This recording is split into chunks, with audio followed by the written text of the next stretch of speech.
حضور علیہ السلام جب تشریف لائے تو اس سے قبل کائنات میں ہر سمت اندھیرا ہی اندھیرا تھا، ظلمت ہی ظلمت تھی اور کفر ہی کفر پھیلا ہوا تھا، لیکن میرے حضور کے چہرے کے انوار سے اتنی روشنی نکلی کہ ہر سمت اجالے ہی اجالے ہو گئے۔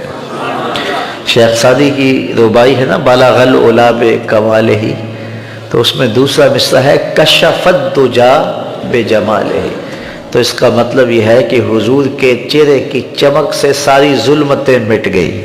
آفتاب زندگی کی ایک شعاع اولی، نور سے تیرے فلک روشن درخشاں ہے زمیں، تیری ہستی روشنی کا ایک حسین مینار ہے، ہر کرن جس کی نشان منزل دنیا و دین، تیری نظروں نے تراشے ظلمتوں سے آفتاب، پاؤں تیرے چوم کر ذرے بنے ماہ مبین، اے غریبوں کے سہارے، اے یتیموں کی مراد، محسن انسانیت تجھ سا کوئی نہیں۔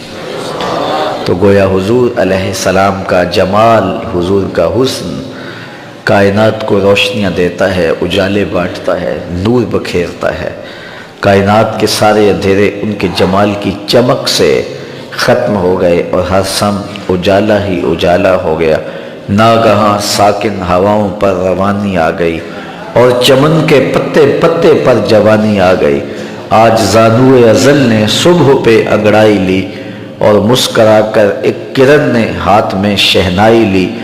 مخزن اسرار قدرت کے امی پیدا ہوئے، غل ہوا دنیا میں ختم المرسلین پیدا ہوئے۔ سیدہ آمنہ سلام اللہ علیہا فرماتی ہیں جب حضور کی ولادت کے لمحے قریب آئے تو ستارے میرے آنگن کے اتنے قریب آ گئے کہ مجھے لگتا تھا میرے ویڑے میں گر پڑیں گے۔ اور فرماتے ہیں جو ہی حضور کی ولادت کے لمحے آئے، سیدہ آمنہ سلام اللہ علیہا فرماتی ہیں خرج منی نور ادا لہو قصور الشام، میرے بطن سے ایسا نور نکلا، اس کی روشنی اور اس کی چمک اتنی تھی، میں یہاں بیٹھی مکے میں تھی، شام اور بصرہ کے محلات مجھ کو نظر آنے لگے۔ یہ سیدہ آمنہ کا قول ہے سلام اللہ علیہا کا، اس کا کوئی بھی انکار نہیں کرتا، تمام مکاتب فکر کے لوگ اس کو مانتے ہیں، تسلیم کرتے ہیں۔ اور پھر اجالے ہی اجالے پھیل گئے، نور ہی نور پھیل گیا۔ سیدہ عائشہ رضی اللہ تعالیٰ عنہ اس چمک کی کہانی سناتے ہوئے فرماتی ہیں کہ میں ہاتھ میں سوئی لیے کچھ سی رہی تھی کہ میرے ہاتھ سے سوئی گر گئی، اور حضور کے گھر میں جو دیا ہے اس میں جلانے کے لیے تیل بھی نہیں تھا، تو میں پریشان ہوئی کہ اب گمی ہوئی سوئی کیسے ملے گی۔ ایسے میں حضور تشریف لائے تو میں نے عرض کیا تو حضور مسکرا پڑے، جس کی تسکی سے روتے ہوئے ہنس پڑے، اس تبسم کی عادت پہ لاکھوں سلام۔ تو کہا حضور مسکرا پڑے۔ اب اگلے لفظ سیدہ کے سنیے، فرماتے ہیں فَتُبُيِّنَتِ الْعِبْرَةُ بِشُعَاعِ نُورِ وَجْهِهِ، ایسی روشنی آئی کہ میں نے گمی ہوئی سوئی کو تلاش کر لیا۔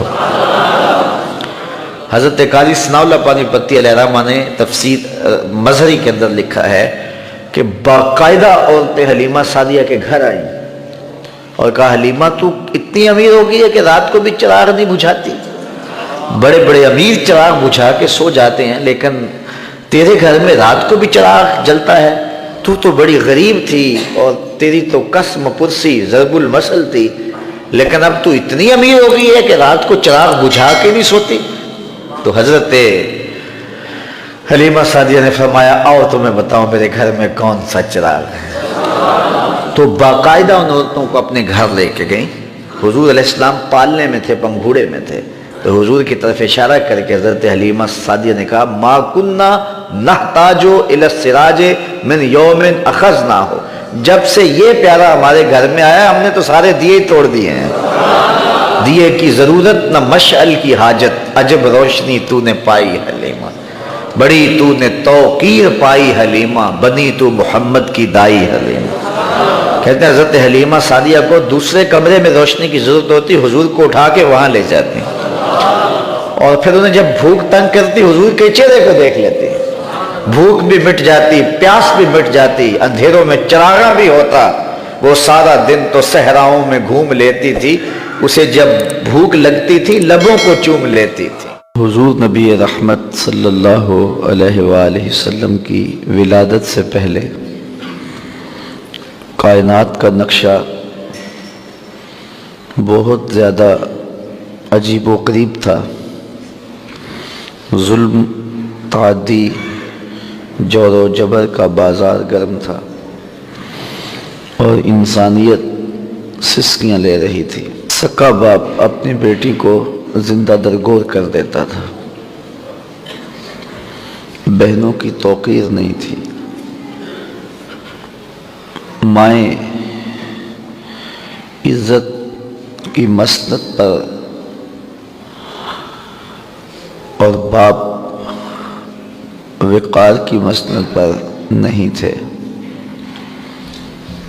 غلاموں کے ساتھ بدترین سلوک ہو رہا تھا اور یتیموں کو دھکے دیے جا رہے تھے. اور پھر یہ سب کچھ پوری ڈٹائی کے ساتھ کیا جا رہا تھا. اس ظلم کے خلاف کوئی آواز بھی اٹھانے والا نہیں تھا. کیسا شفاف معاشرہ تھا کہ باپ اپنی بیٹی کا گلا گھونٹ دیتا ہے تو اس پہ کوئی مقدمہ درج نہیں ہوتا بلکہ معاشرے سے داد ملتی ہے.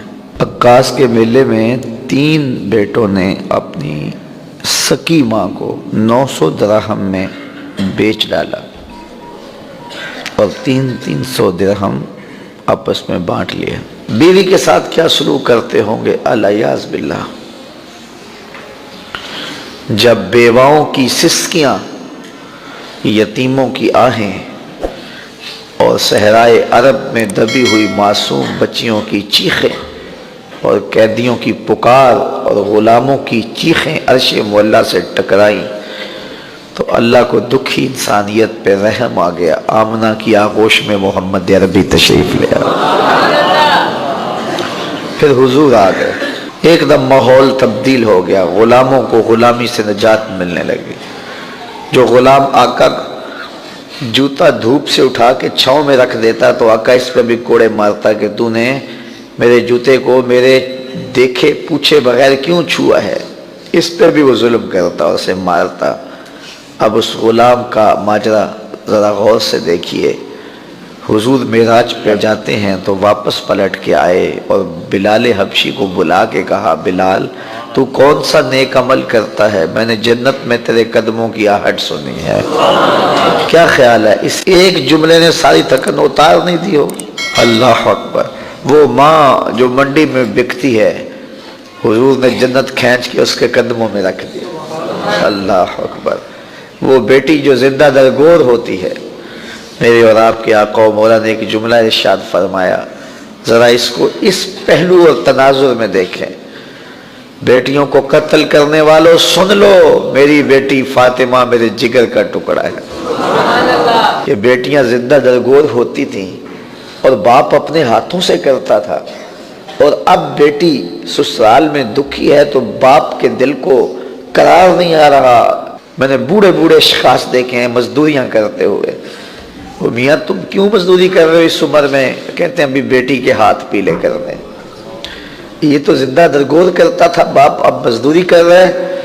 بیٹی کے لیے سینے میں یہ پیار کس نے ڈالا؟ بھائی اوور ٹائم لگا رہا ہے فیکٹری میں نے بہن کے ہاتھ پیلے کر رہے ہیں. تو بھائی کے سینے میں بہن کا پیار کس نے ڈالا؟ جواب ایک ہی ملے گا، میلاد والے محمد عربی میں. حضور نے یہ عزت، یہ وقار، یہ تعظیم، یہ تکریم دلوں کے اندر پیدا کی ہے.